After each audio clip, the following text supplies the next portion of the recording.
नमस्कार, मैं doctor B D पारसेवार, स्त्री रोग व प्रसूति शास्त्र तज्ञ, ओम साई हॉस्पिटल वसई पूर्व और नालासोपारा पूर्व और जायगोट आईवीएफ सेंटर वसई पश्चिम। मैं आज आपको टेस्ट ट्यूब बेबी यानी आईवीएफ किसने कराना चाहिए, किसके लिए ज़रूरी है, इसके बारे में कुछ जानकारी देना चाहता हूँ। बहुत से बार काफ़ी सारे कपल्स या दाम्पत्य हमारे पास आते हैं और डायरेक्ट बोलते हैं डॉक्टर साहब हमको ट्राई नहीं करना, डायरेक्ट टेस्ट ट्यूब बेबी करो। जस्ट कोई न्यूली मैरिड है, आजकल जो आईटी वाले कपल्स हैं उनके पास समय नहीं रहता, या मार्केटिंग वाले कपल्स हैं उनके पास समय नहीं रहता, तो बहुत बार मैं देखता हूँ कि उनको घाई रहता है तो वो बोलते हैं कि डायरेक्ट आईवीएफ करो।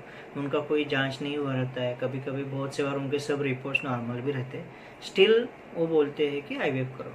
तो हमेशा हम यही बोलते हैं कि जो कपल 1 साल साथ में रह के प्रयास करके अगर बच्चा नहीं हो रहा है या संतान नहीं हो रहा है, उन लोगों ने ट्रीटमेंट कराना जरूरी है। तो ट्रीटमेंट में बहुत से प्रकार है, डायरेक्ट आईवीएफ कराने की ज़रूरत नहीं है।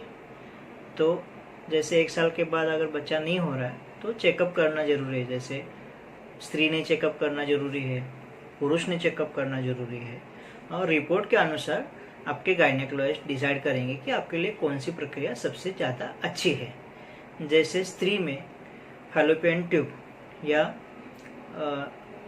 नलिका अगर ब्लॉक है, दोनों ट्यूब अगर आपके ब्लॉक है, लैप्रोस्कोपी करके भी अगर ट्यूब ओपन नहीं हो रहा है, आपका यूट्रस का कैविटी या बच्चादानी के अंदर जहाँ बच्चा पलने वाला वो जगह अगर सही है, तो ये इंडिकेशन है टेस्ट ट्यूब बेबी करने का। क्योंकि अगर नली ब्लॉक है तो पुरुष के शुक्राणु और स्त्री बीज इनका मिक्सिंग मिलन नहीं हो सकता है, क्योंकि रास्ता मतलब नली है।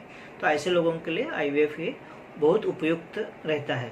तो बहुत से बार हम देखते हैं कि लेडीज़ की उम्र 25 साल है, 24 साल है, लेकिन उनका दोनों ट्यूब्स ब्लॉक है।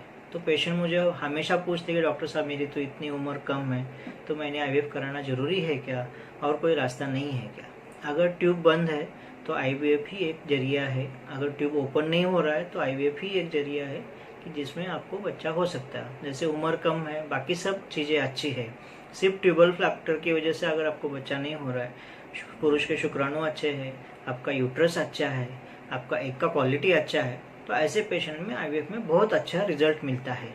दूसरी बात, मेल फैक्टर। मेल्स में जैसे हम लोग धातु का या सीमेंट का जब जांच करते हैं तो ऐसा पाया जाता है कि कभी कभी कोई पुरुष में शुक्राणु बहुत कमज़ोर रहते हैं, या कोई पुरुष में काउंट जो है, शुक्राणु का काउंट वो बहुत कम रहता है।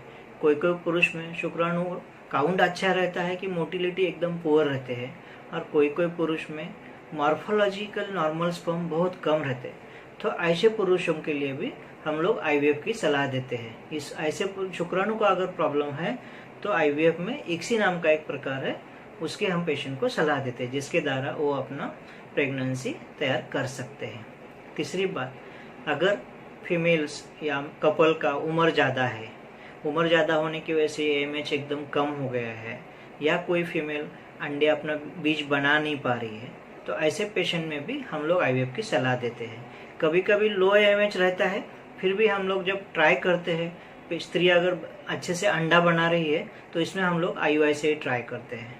अगर लो एएमएच है और स्त्री बीज नहीं बन रहा है तो उसमें भी हम लोग टेस्ट ट्यूब बेबी की सलाह देते हैं। चौथी बात, एंडोमेट्रियोसिस। कभी कभी एंडोमेट्रियोसिस के पेशेंट में एग्स नहीं बनते हैं, बहुत से बार ट्राई करके भी उनको प्रेगनेंसी नहीं रुकते, तो ऐसे पेशेंट में भी हम लोग आईवीएफ की सलाह देते हैं। और कोई पेशेंट बहुत ट्राई कर चुके हैं, अलग अलग पद्धति से उपचार कर चुके हैं, आईयूआई कर चुके हैं, अगर 6 बार से आईयूआई ज़्यादा किसी ने कराना नहीं चाहिए। अगर 6 आईयूआई करने के बावजूद भी अगर प्रेगनेंसी नहीं हो रही है तो उन लोगों ने भी आईवीएफ करना हम लोग रिकमेंड करते हैं। या अनएक्सप्लेन इनफर्टिलिटी है, सब अच्छा है, कोशिश कर रहे, प्रेगनेंसी नहीं हो रहे, तो ऐसे लोगों में भी हम लोग आईवीएफ द्वारा प्रेगनेंसी करने के लिए सलाह देते हैं। धन्यवाद।